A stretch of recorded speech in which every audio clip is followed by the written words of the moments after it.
নমস্কার। যদি কখনো দেখেন কোনো নতুন বাসস্থান নেওয়ার কিছুদিনের মধ্যে আপনাদের জীবনে নানান রকম সমস্যা তো একের পর এক আসতে শুরু করে দিয়েছে। সমস্যা ইন টার্মস অফ মানে health, in terms of financial, legal এবং অন্যান্য মান সম্মান হানি বিভিন্ন। কনফার্ম হয়ে যান যে যে জায়গাটায় গেছেন সেখানকার এনার্জি কিন্তু বিঘ্নিত। আপনার তো মনে প্রথমেই স্থান হবে, চিন্তা হবে যে আমি একটা অ্যাস্ট্রোলজারের সঙ্গে যোগাযোগ করি। আপনি যেতেই পারেন, কিন্তু একটা জিনিস জেনে রাখুন, এই জাতীয় সমস্যার ক্ষেত্রে অ্যাস্ট্রোলজি কিন্তু বিধান নয়। আমাদের কাছে বিভিন্ন মানুষের বিভিন্ন ফোন আসে, কারণ আমাদের এই চ্যানেলটা এত সুদূর প্রসারী হয়ে গেছে এখন, অনেক দূর দূরান্ত থেকে লোকেরা আমাকে ফোন করে এবং আমাদের একটু কলিং টাইমটা যেহেতু কম, মানে অনেক সময় আমরা কলগুলোকে অ্যাটেন্ডও করতে পারি না। তো কিছুক্ষণ আগেই একটি ফোন রিসিভ করলাম, যে মেয়ে, অবিবাহিত মেয়ে ফোন করলেন আমাকে, করে বললেন যে আমাদের এরকম একটা ভয়ানক সমস্যার মধ্যে দিয়ে যাচ্ছি, তো একটা নতুন বাড়ি আমরা চেঞ্জ করেছি, চেঞ্জ করার পরে আমাদের একের পর এক শরীর খারাপ, এর শরীর খারাপ, তার শরীর খারাপ, এর শরীর খারাপ, এই, এবং আমরা বিপর্যস্ত। তো উনি কি করেছিলেন, যে কোনো এক স্বনামধন্য এক অ্যাস্ট্রোলজারের সঙ্গে দেখা করলেন। উনি তাকে বললেন হ্যাঁ সব ঠিক হয়ে যাবে, এবং তার জন্য উনি বেশ একটা মোটা অঙ্কের একটা রত্ন ধারণের মানে মাথায় ঢুকিয়ে দিলেন, বীজ বপন করে দিলেন। তারপরে এই মেয়েটি আমাকে ফোন করে। তা আমি প্রথমে শুনেই বললাম, তোমার বাসস্থানের টয়লেট কি উত্তর পূর্ব বা দক্ষিণ পশ্চিম? বলে হ্যাঁ আমার দক্ষিণ পশ্চিম দিকেই আছে। তাহলে এই বিষাক্ত জোনে টয়লেট হলে তুমি কি মনে করো যে তোমার একটা রত্ন ধারণ করলে বা কোনো অ্যাস্ট্রোলজারের কাছে গেলে এটা সমাধান হবে?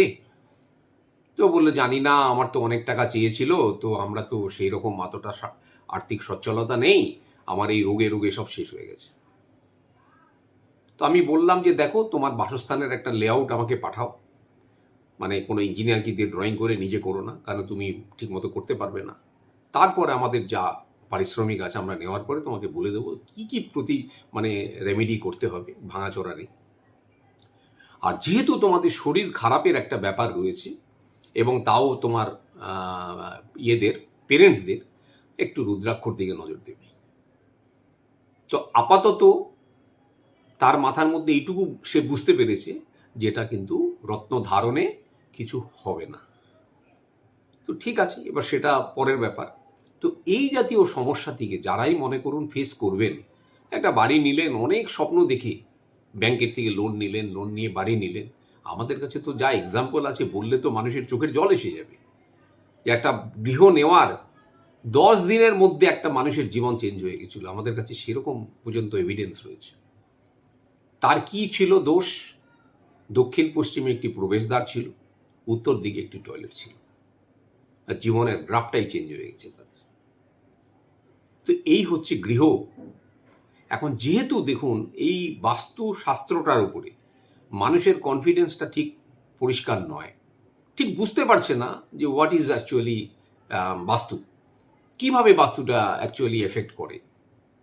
বাস্তু কিভাবে এফেক্ট করে এবার একটু বোঝার চেষ্টা করুন। মনে করুন আপনার উত্তর পূর্ব বা দক্ষিণ পশ্চিম একটি টয়লেট, এই জায়গার একটা এনার্জি আছে, যে এনার্জিগুলো যখনই সেই টয়লেট সেই জায়গায় প্রেজেন্ট হয়, এনার্জিগুলো টয়লেট দিয়ে ড্রেন আউট হয়, এবং ড্রেন আউট হয়ে আপনার যে গৃহেতে যে একটা পজিটিভিটি আসতে পারতো, তার বদলে টয়লেট থেকে নেগেটিভিটি আপনার সারা গৃহে চড়াচ্ছে। সেখান থেকে ব্রহ্মস্থানে আসছে, ব্রহ্মস্থান থেকে স্প্লিট করছে চারদিকে।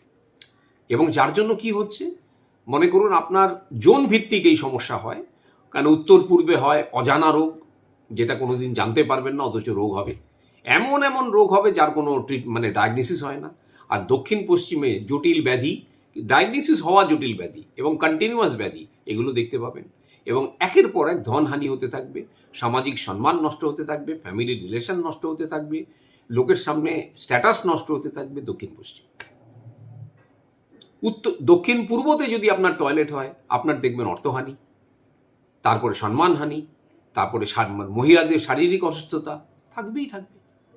উত্তর দিকে যদি টয়লেট হয় বাই এনি চান্স, দেখবেন সেই বাড়িতে যুব সমাজ কর্মসংস্থান হয় না, হলেও তার কোনো গ্রোথ থাকে না।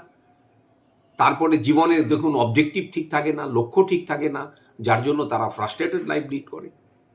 পূর্ব দিকে যখন টয়লেট হয় তার মান সম্মান বিঘ্নিত হয়, সোশ্যাল স্ট্যাটাস, রিলেশন এগুলো বিঘ্নিত হয়। তো একটা বিরাট বড় এফেক্ট আছে। তো যারাই মনে করুন কোনো জায়গায় একটা বাসস্থান নিতে যাচ্ছেন, একটা দয়া করে একটা ভালো বাস্তু কনসালটেন্টের সঙ্গে যোগাযোগ করবেন।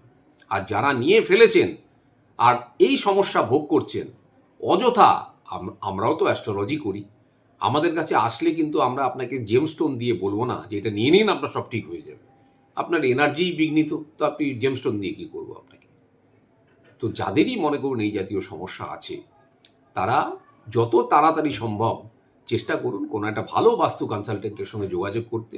যাদের কাছে মেশিন টেশিন থাকে চেক করার জন্য এনার্জি, তারা গিয়ে মানে যারা মনে করুন রিমোট লোকেশানে হলে এগুলো তো সমস্ত কিছু ওই ফ্লোর লেআউটের ওপরে তখন তাকে কাজ করতে হয়, এবং সেটা কিন্তু ইঞ্জিনিয়ার দ্বারা প্রদত্ত প্ল্যান, আপনি ড্রয়িং করলে হবে না।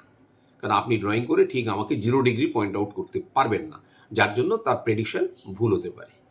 চেষ্টা করবেন কোনো ইঞ্জিনিয়ারকে দিয়ে ওই লেআউটটা করাবার পরে কোথায় বেডরুম, কোথায় ডাইনিং রুম, কোথায় কি, কোথায় টয়লেট, কোথায় কিচেন, কোথায় মেন রোড, আর 0 ডিগ্রিটা খালি সেখানে মার্ক করা থাকবে। বাকি কাজ আমাদের।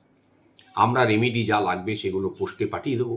সেই রেমেডিগুলো কিভাবে লাগানো হবে অনওয়ার্ড সেটাকেও আমরা মানে বাই টেলিকমিউনিকেশন সেটা বুঝিয়ে দেবো, এবং ভিডিও কল করে সেটাকে দেখে নেব সেটা ঠিকভাবে করছে কি না, এগুলো কাজ। তো যাদের আছে সময় নষ্ট না করে, অযথা বিভ্রান্তের মধ্যে দৌড়াদৌড়ি না করে এগুলোর দিকে একটু নজর দিন। ভালো থাকবেন, কথা দিলাম। নমস্কার, সবাই ভালো থাকবেন।